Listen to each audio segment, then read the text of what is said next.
একটা একটা ধারণা, সেটা হচ্ছে যে যুদ্ধ সবসময় মানুষকে ক্ষতির দিকে নিয়ে যায়।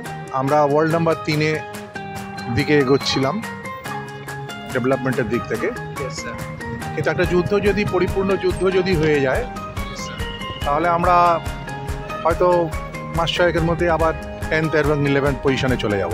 নাম্বার 1। নাম্বার 2, ইনফ্লেশন তো অনেকটাই বাড়বে, জিডিপি অনেকটাই কমে যাবে, তারপরে জিনিসপত্রের দাম অনেকটাই বেড়ে যাবে, সাধারণ মানুষের খুব অসুবিধা হবে। যুদ্ধ কখনোই কাম্য নয়। যুদ্ধ আমরা অপছন্দ করি, কিন্তু বাধ্য হয়ে আমাদের যুদ্ধটা করতে হচ্ছে।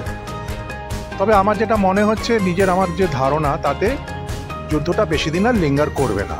আর 3-7 মধ্যেই যুদ্ধ সাম আপ হয়ে যাবে, কেননা এক্সটার্নাল প্রেশারও আছে। আর ইন্ডিয়াতে যারা বসছে, যারা তাদেরও অ্যাটিটিউড হচ্ছে যে to teach a lesson to the terrorist and not go to a far long war. All round ওয়ারেতে যেতে চাইছে না ইন্ডিয়া, আমার নিজের ধারণা এটা। একটা কোশ্চেন আমার দিক দিয়ে, সেটা হচ্ছে ডিপ্লোম্যাটিক্যালি যদি আমরা দেখি তাহলে কিন্তু India is an aggressive mode. This is important or not for this particular circumstances, sir? হ্যাঁ, অ্যাগ্রেশন তো ইন্ডিয়া এই জন্য দেখাতে পারছে যে পাকিস্তান বলে। এটা যদি চায়নার সাথে হতো, ইন্ডিয়া অ্যাগ্রেশন দেখাতো না। দ্যাট ইজ অলসো পাকিস্তানকে কিন্তু খুব ছোট করে দেখারও ব্যাপার নেই, কেননা পাকিস্তান নিজে হয়তো খুব ছোট একটা পাওয়ার, কিন্তু পাকিস্তানের পেছনে অনেক বড় বড় পাওয়ার্স আছে। Specially China is there. আর আমাদের আনফর্চুনেটলি আমাদের যে নেবার্স আছে ইন্ডিয়ার, কারোর সাথেই আমাদের ভালো রিলেশনশিপ নেই। আমরা সবাই সাথে রিলেশনশিপটা আনফর্চুনেটলি আমরা নষ্ট করে ফেলেছি। তো they will come in support of Pakistan. আর আজকালকার যুদ্ধতে তো এমন নয় যে গুলিগোলা ছোড়া হচ্ছে আর যুদ্ধ জিতে নিলাম। আজকাল খুব ডিজিটালি টেকনিক্যালি যুদ্ধগুলো হয়, এবং তাতে একটা অন্য কান্ট্রি থেকে যে সাপোর্টটা আসবে এটা জানতেই পারা যাবে না। যেমন চায়না থেকে যদি কোনো সাপোর্ট আসে, জানতেই পারা যাবে না যে ওটা অন বিহাফ অফ পাকিস্তান ওটা ইউজ হয়েছে, কিন্তু চাইনিজ ইনভেশন হতে পারে এখানে। আর আর আর আমেরিকাও ওয়েট অ্যান্ড ওয়াচ করছে। ওরাও দুপক্ষকে লড়িয়ে দিয়ে ওরাও এনজয় করছে, but they will come in favour of, মানে আমি মনে করি, পাকিস্তান।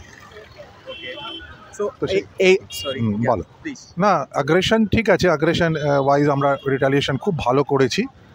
এই রিটালিয়েশনটা খুব দরকার ছিল। আমাদের মরালটা খুব ডাউন হয়ে যাচ্ছিল। কিন্তু আমাদের যেটা মনে হয়, যুদ্ধটাকে প্রলং না করা। যুদ্ধ কখনোই একটা সলিউশন হতে পারে না। না, আমি তোমাকে অনেকটা কনফার্ম কিছু বলতে পারছি। আমার এক আত্মীয় ওয়ার ফ্রন্টে আছে। আমরা ডে টু ডে খবরও পাচ্ছি।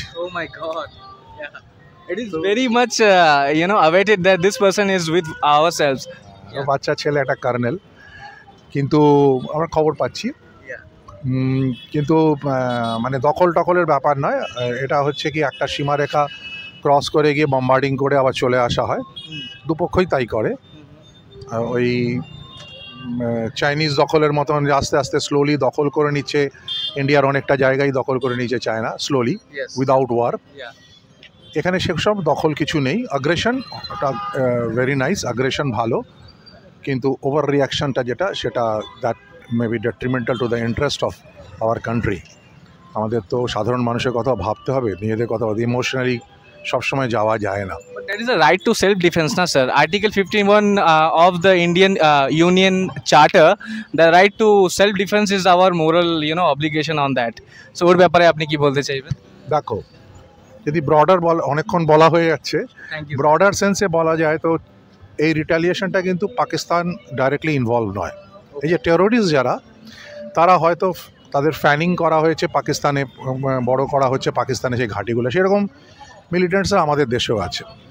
আমাদের দেশেও ছড়িয়ে ছটিয়ে প্রচুর মিলিটেন্টসরা আছে, যারা যদি অন্য দেশে গিয়ে যদি ওয়ার করে বা গিয়ে যদি টেরোরাইজ, তার জন্য তো ইন্ডিয়া রেসপন্সিবল হবে না। এখানে যেটা অ্যাপারেন্টলি আমার শুরুতেই মনে হয়েছিল, যে টেরোরিস্টরা এটা করেছে, তারা কিন্তু জাস্ট পাকিস্তানের সাপোর্টে আসেনি।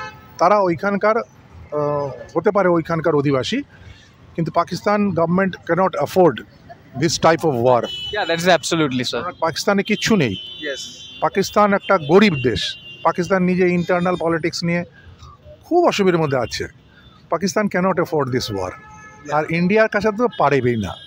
তো সেই জন্য পাকিস্তান চেষ্টা করেছিল যে এর থেকে এলিনেটেড হয়ে যেতে, কিন্তু এলিনেটেড করতে পারলো না। কেন ইন্ডিয়ান যে পাবলিকের যে সেন্টিমেন্ট, সেটা পলিটিক্যাল লিডাররা সেটা বুঝতে পেরেছে যদি একটা রিটালিয়েশন এখন না হয় তো পলিটিক্যালি ওদেরও অসুবিধা হবে। আমি একটা নাম বলছি না কোনো পার্টির, কিন্তু 4-5 ইলেকশন আসছে তো, এখন একটা ফ্যানিং না করে এরকম ধরনের একটা